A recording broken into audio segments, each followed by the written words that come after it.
পাঠ ৩ আলহামদুলিল্লাহ। আলহামদুলিল্লাহ অর্থ সকল প্রশংসা আল্লাহর জন্য।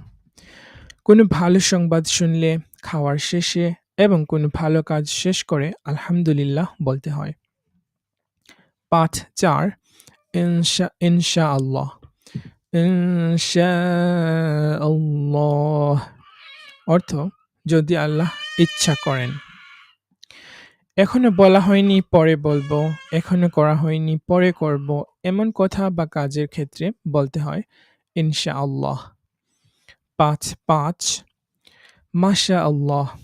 মাশাআল্লাহ অর্থ আল্লাহ যা ইচ্ছা করেন। কেউ কোনো ভালো কাজ করলে বা কার পরীক্ষা ভালো হয়েছে শুনলে বা কোনো ভালো খবর শুনলে বলতে হয় মাশাআল্লাহ। পাঠ ৬ সুবহানাল্লাহ।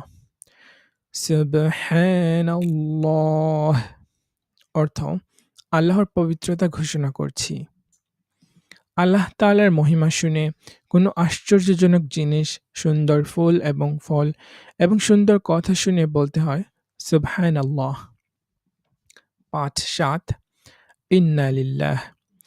ইন্না লিল্লাহি ওয়া ইন্না ইলাইহি রাজিউন